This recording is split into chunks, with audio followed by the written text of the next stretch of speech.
By this point in the masterclass, you have learned your beauty map, your tools, and your product philosophy. You know how to build a routine. This lesson begins the troubleshooting clinic. Today, we focus strictly on diagnosis, what to do when the application does not look right. The first step in correcting makeup is emotional. A makeup mistake is not a personal failure. If foundation looks cakey or bronzer looks orange, it is simply objective visual data. It is information. When something feels wrong, your face is never the problem. The makeup is a system, and a specific visual variable in that system has simply fallen out of harmony. Most people see an imbalance and enter panic mode. They ask, "What is wrong with my face?" instinctively wanting to start completely over. But a professional artist pauses. They observe analytically, asking, which exact variable disrupted the harmony? That one shift in perspective dictates all future corrections. The core philosophy of this clinic is simple. Rebalance, do not panic. Every makeup problem belongs to a specific diagnostic matrix. When a look fails, it is because one of 6 variables has drifted out of alignment. The first variable is undertone. Clinic case 1 is undertone drift. This occurs when a product's color temperature pulls the face in the wrong visual direction. You will recognize this when bronzer pulls orange, contour looks like a gray shadow, or lips look cool and mauve. The application might be perfectly blended, but the makeup looks completely disconnected. It sits on top of the skin rather than blending into it. This happens because the product's undertone directly clashes with your natural coloring. The Soft Poetic Muse aesthetic requires a warm neutral, peach-friendly palette. Your warmth requires refinement, not bright orange, and your definition needs softness, not ashy gray. To correct this immediately, stop adding the clashing color. Do not try to blend away orange with more orange. Instead, restore warmth using a peach rose blush and ground the face with a honey beige bronzer. Prevent this by auditing your products before they touch a brush. Look closely at the pan and ask, is this warm without being orange? Is it muted without being gray? Correcting the undertone integrates the makeup back into the skin. It ensures the application feels like it actually belongs to your face, returning the look to personal harmony. Clinic case 2 is placement drift. In this scenario, the product color and temperature are perfectly fine, but the product is sitting in the wrong architectural zone. The visual symptoms are structural. Blush sits near the mouth and pulls the face down. Contour creates a harsh horizontal stripe. Heavy eyeliner along the lower lashes visually shrinks the eye. The face feels heavy and round. Makeup is architectural. It tells the viewer exactly where to look. Low placement pulls attention downward toward the jaw. The immediate correction is to soften the misplaced edge, diffuse the color that dropped too low, and reapply a small amount higher and further back on the cheek. You prevent this by always following the face's natural upward rhythm. Blush starts high, bronzer stays on the outer perimeter. Eyeliner focuses on the upper lash line to maintain an upward draw. Correcting placement restores the elegant, natural lift of your features.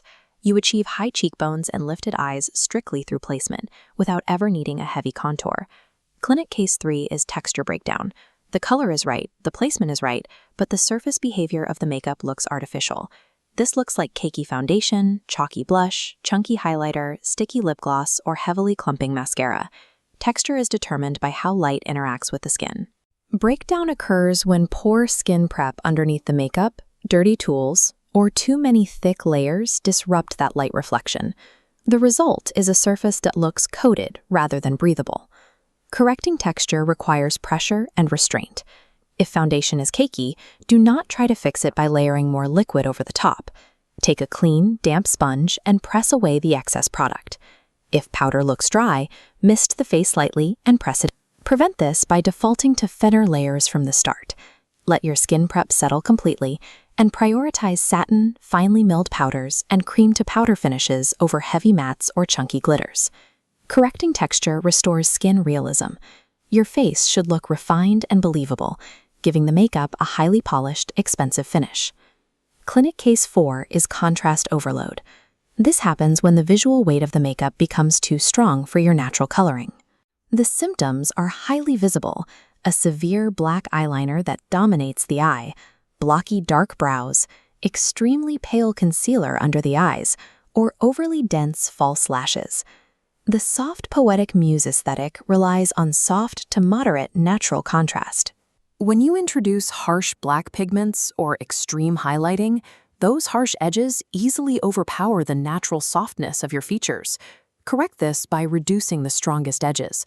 Smudge harsh black liner out with a warm brown shadow. Run a clean spoolie through dark brows to diffuse the pigment, or blot a dark lipstick down and add a clear balm.